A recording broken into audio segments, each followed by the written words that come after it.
The midnight chime echoed through the sterile corridors of Station Kepler 442, and Paul jerked awake at his desk, datapad still clutched in his trembling hands. 3 months. 3 months since humanity had joined the Galactic Consortium, and he still couldn't believe he worked for her. The knock came again, firm, deliberate, unmistakably Angela. Paul's heart hammered as he stumbled to the door of his cramped quarters. Through the viewport, he could see the curve of the alien planet below, its violet storms swirling like paint in water. When the door hissed open, she stood there, all 7 feet of scaled magnificence, her dragon-like features caught in the harsh corridor lighting. Angela's species, the Draconi, had ruled 3 sectors for millennia. They were warriors, philosophers, conquerors. And somehow, impossibly, Paul, a human agricultural engineer from Nebraska, had become her subordinate when Earth's fledgling government assigned him to her botanical research division. "Director," Paul managed, his voice cracking slightly. "Is everything—" "Inside," Angela said, her deep voice resonating with harmonics that human vocal cords could never produce. She didn't wait for permission, stepping into his quarters with the fluid grace of an apex predator. Paul's mouth went dry. In 3 months, Angela had never once visited his personal space. Their interactions remained strictly professional, him presenting crop rotation data, her nodding with those luminous amber eyes, occasionally offering critique in that maddeningly calm way of hers. "I've reviewed your latest proposal," she began. Her tail swishing behind her in a pattern Paul had learned meant deep thought. The one about adapting Earth wheat for low-gravity environments. And Paul tried to keep the hope from his voice. He'd spent 6 weeks on that proposal, barely sleeping, driven by some desperate need to prove that humans belonged here among the stars. Angela's scaled brow furrowed, her expression unreadable. "You wrote that human ingenuity could solve problems that have plagued the consortium for generations, that your species' adaptability makes you uniquely suited for this challenge."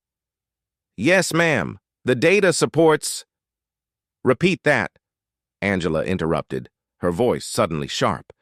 She took a step closer, and Paul found himself backing against his own desk. "But look at me when you say it." Paul's breath caught.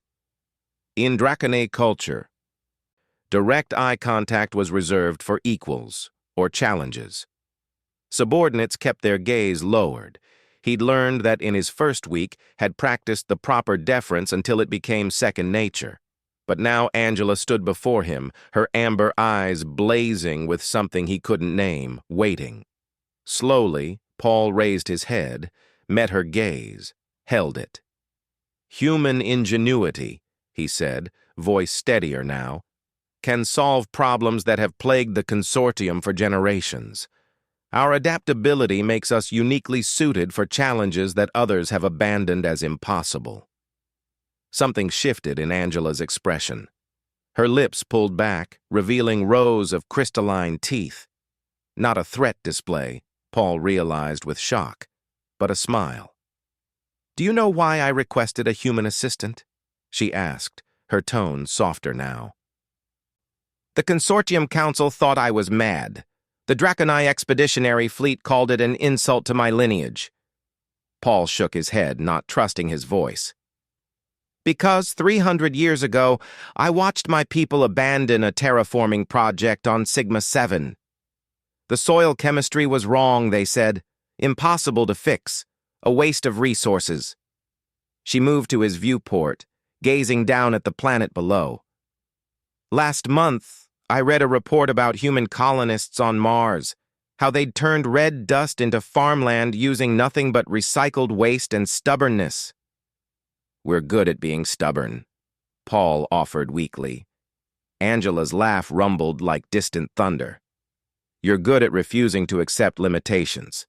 The rest of us, we've had FTL travel for millennia, weapons that can crack planets, medical technology that extends life for centuries, and we've grown comfortable, complacent.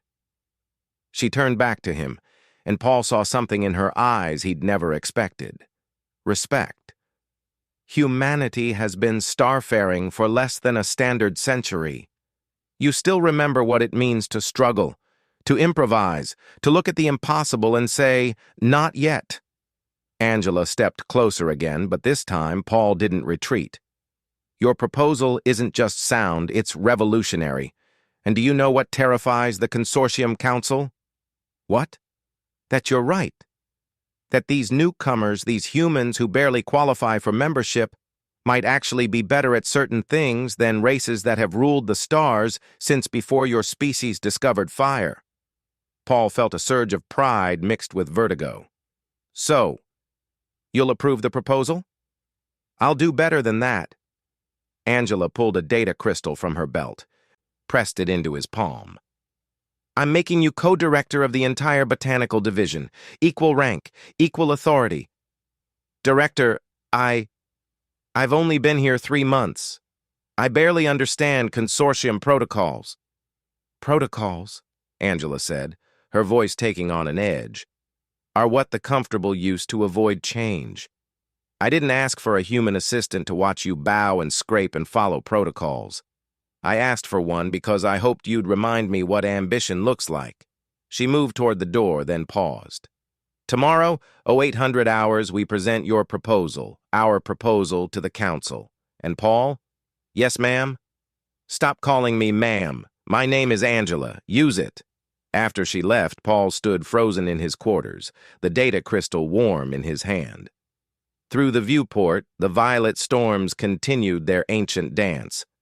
But somehow the universe felt different now. Smaller, perhaps. Or maybe he'd just grown larger.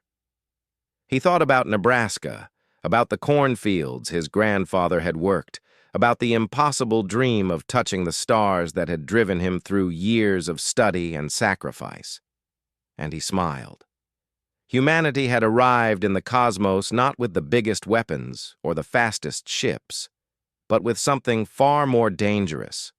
The unshakable belief that impossible just meant not yet. The dragon woman had seen it, had chosen it, had bet her reputation on it. Paul sat down at his desk and pulled up the proposal, ready to refine it until it shone. There were stars to feed, after all, and humans didn't know how to quit.